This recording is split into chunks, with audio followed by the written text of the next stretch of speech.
ලක්ෂ දෙකක් හතේ තියෙනවා නම් පන්නිපිටිය නගර සීමාවෙන් සුපිරිබිම් කොටසක් සතුටින් පිරුණු සොඳුරු දිවියකට හොඳම තැන වෙන් කරගන්න දැන්ම කතා කරන්න.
இதெல்லாம் பிடிக்க வச்சிருக்காங்கண்ணே.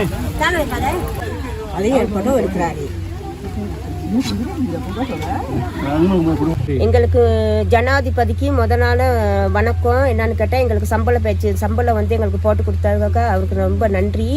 என்னன்னு கேட்டால் எதிர்கட்சி வந்து எங்களுக்கு ஏன் அந்த 200 கொடுக்க வேணாங்குது. கட்டாயம் எல்லாம் ஒன்று கூடி எங்களுக்கு அந்த 200 போட்டு கொடுத்தா ரொம்ப எங்களுக்கு சந்தோஷம். ஏன் எதிர்கட்சி எங்களுக்கு கொடுக்க வேணான்னு சொல்லுது. අයිබෝ මාත්‍යා අපිට මේ පඩි වැඩි කරලා දීපේකට ගොඩාක් ස්තුතියි.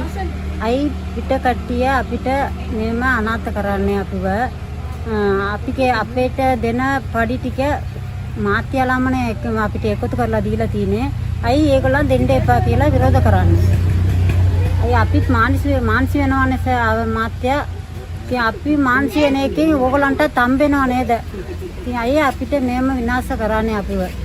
අපි දුක් මානසි වෙලානේ අම්බ කරන්නේ. අපිට මේම කරන්න එපා. நமது நாட்டு ஜனாதிபதி அவர்களுக்கு முதல் கண் நன்றியை தெரிவித்துக் கொள்கின்றேன். என்னவென்றால் நாங்கள் இன்றைக்கி 200 வருஷம் இந்த மலையக பகுதியில் தோட்டத் தொழிலாளியாக வாழ்கின்றோம். ஆனால் ஒவ்வொரு சம்பள பேச்சுவார்த்தையிலும் நாங்கள் போயிட்டு நாயை போல் ரோட்டில் நின்று போராடி சத்தம் போட்டு பட்னியாக கடந்து அப்படி தான் வேலை செஞ்சுருக்கிறோம். இன்றைக்கி எங்கள்கிட்ட இந்த நாட்டுக்கு ஒரு லாபம் இல்லைன்னு சொல்ல முடியாது. அட்டை கடித்தாலும் சரி உங்களுக்கு நாங்கள் உழைச்சி கொடுக்குற வரிப்பணம் சரியாக இருக்குது. இப்படி இருந்தும் எங்களுக்கு இந்த ஒரு போராட்டம் இல்லாமல் இந்த சம்பளத்தை உயர்த்தி கொடுத்ததில்லை. எதிர்கட்சிக்கு வந்து மிச்சம் மனத்தாழ்வமாக இருக்குது. என்னென்னு கேட்டால் ஏன் இந்த 200 கவர்மெண்ட்லேருந்து கொடுக்கணும், என்ன காரணத்தினால கொடுக்கணும், கவர்மெண்ட்டுக்கு அதுக்கு சம்மந்தம் இல்லை, கம்பெனிக்காரங்க தானே கொடுக்கணுங்கிற ஒரு எதிர்ப்பை தெரிஞ்சிருக்காங்க. அவங்க நாங்கள் உண்மையாக கண்டிக்கிறோம். இருந்தாலும் எங்களுக்கு வந்து 1750 சம்பளம் தருவேன்னு சொல்லி உறுதி கூறி பேசி முடித்ததுக்கு நாட்டின் ஜனாதிபதி அவர்களுக்கு மிக்க நன்றியை தெரிவித்துக் ஜனாதிபதிக்கு நாங்கள் முதல் கண் வணக்கத்தை தெரிவித்துக் கொள்கிறோம். ஏன்னா எங்களுக்கு இந்த சம்பளம் கூட்டி கொடுக்கறதுக்கு மிச்சவே நாங்கள் நன்றியாக சொல்கிறோம். என்னன்னு கேட்டால் நாங்கள் எந்த ஒரு பயணமும் எத்தனையோ வாட்டி நாங்கள் ரோட்டில் இறங்கி ஆர்ப்பாட்டம் பண்ணி உண்ணாவிரதம் இருந்து அப்படித்தான் அந்த சம்பளத்தை நாங்கள் வாங்கியிருக்கோம். ஆனால் இந்த பயணம் எங்களுக்கும் தெரியாமையே இந்த 750 போட்டிருக்கிறதுக்கு மிச்சமாகவே நாங்கள் நன்றியை தெரிவித்துக் கொள்கிறோம். அதனால நாங்கள் இன்றைக்கி இப்போ மலைய மக்கள் அவர் எல்லாமே சந்தோஷப்படுறோம். அதுக்கு இன்றைக்கி பூசை ஒன்று வச்சுருக்கோம். ரெண்டாவது என்னென்னு கேட்டால் எதிர்கட்சியில் உள்ளவங்க அந்த ஆர்ப்பாட்டம் பண்ணி இதை கொடுக்க விடாமல் தடுக்கிறது வந்து அது மிச்சமே ஒரு எங்களுக்கு கவலைக்குரியமாக இருக்குது. அதனால் வேண்டி நாங்கள் இது வந்து எங்களுக்கு எல்லாத்துக்குமே சந்தோஷம். இந்த 750 கொடுக்க விடாமல் இது பண்ணுறாங்களே அதுக்கு வந்து நாங்கள் மனசில் ஒரு கவலைக்குரியாத. நாட்டின் ஜனாதிபதி அனுரகுமார திசாநாயக ஐயா அவர்களுக்கு எங்களை முதலாவது நன்றிகளை தெரிவித்துக் கொள்வோம். ஏன்னு கேட்டால் இந்த வரவு செலவு திட்டத்துக்கான தோட்ட தொழிலாளர்களுக்கு 200 சம்பளத்தை அதிகரித்து கொடுத்ததற்கு அவருக்கு முதலாவது நன்றிகளை தெரிவித்துக் கொள்ளணும். அடுத்தபடியாக அந்த எதிர்கட்சியிலிருந்து குரல் கொடுத்துக்கிட்டு இருக்கின்ற தோட்ட தொழிலாளருக்கு 200 கொடுக்க வேண்டாம் குரல் கொடுத்துக்கிட்டு இருக்க அரசியல்வாதிக்கு நாங்கள் வன்மையாக இந்த தருணத்தில் கண்டிக்கிறோம். மீண்டும் இந்த ஜனவரி முதல் எங்களுக்கு இந்த 200 ரூபாயை கட்டாயமாக வழங்கப்பட வேண்டும். அதனைத் தொடர்ந்து ஆளுங்கட்சியில் இருக்க அரசியல்வாதிகளுக்கு எங்களை மீண்டும் ஒரு வேண்டுகோளை விடுத்துக்கிறோம். தோட்டப்புறங்களில் குத்தகை அடிப்படையில் தொழிலாளர்களை அமர்த்துகிறார்கள். அது எங்களுக்கு பெரும் பாதிப்பை ஏற்படுத்துகிறது. இந்த குத்தகை அடிப்படையிலான வேலையை நிறுத்த வேண்டும். நிறுத்திவிட்டு முதலாவது எங்களுக்கு அடிப்படை சம்பளத்தை உயர்த்துவதற்கும் அடிப்படை சம்பளத்தை பெற்றுக்கொள்வதற்கான வேலை திட்டங்களை எங்களுக்கு பெற்றுக் கொடுக்க வேண்டும். ஏன்னு கேட்டால் குத்தகை அடிப்படையில் எங்களுக்கு பாரிய வீழ்ச்சி அடைகின்றது. இதனால் குத்தகை அடிப்படையிலான அரசியல்வாதி இந்த சம்பளத்தை வாங்கி கொடுத்த ஜனாதிபதி அவர்களுக்கு மீண்டும் நாங்கள் இதை தெரிவித்துக் கொள்கிறோம். நன்றி. இந்த குத்தகை அடிப்படையிலான வேலையை நிறுத்த வேண்டும். அதுதான் எங்களுடைய முதலாவது கோரிக்கை. நன்றி. ஜனாதிபதி அவர்களுக்கு முதற்கண் நன்றி. என்னன்னு கேட்டால் எங்களுக்கு 1750 ரூபா சம்பளத்தை கூட்டி கொடுத்ததுக்கு ரொம்ப நாங்கள் நன்றி.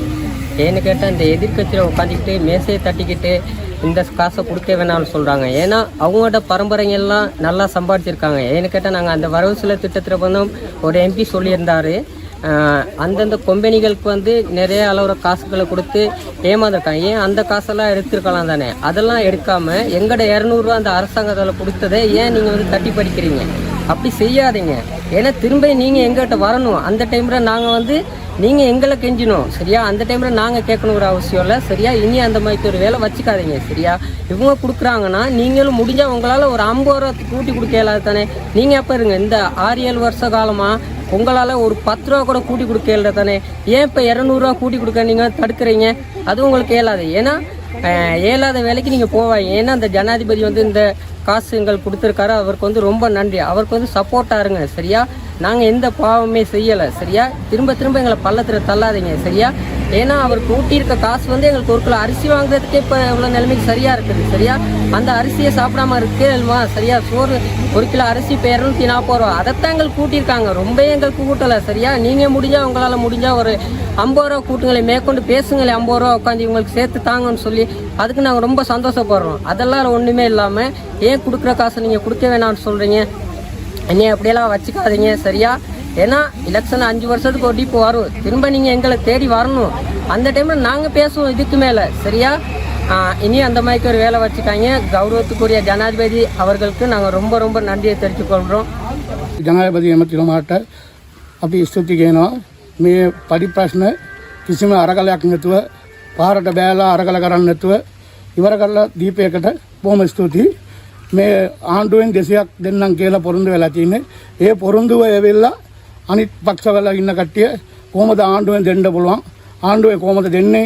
අර මේ කියලා තියෙනවා. අපේ නිසා මේ ආණ්ඩුවට හරි රටට හරි කිසිම ලාභයක් නැද්ද අපිට? අපි වතේ කංකරනකට දුප්පත් මිනිස්සු තමයි. දුප්පත් මිනිස්සුන්ට ඉගා ගන්න බෑ.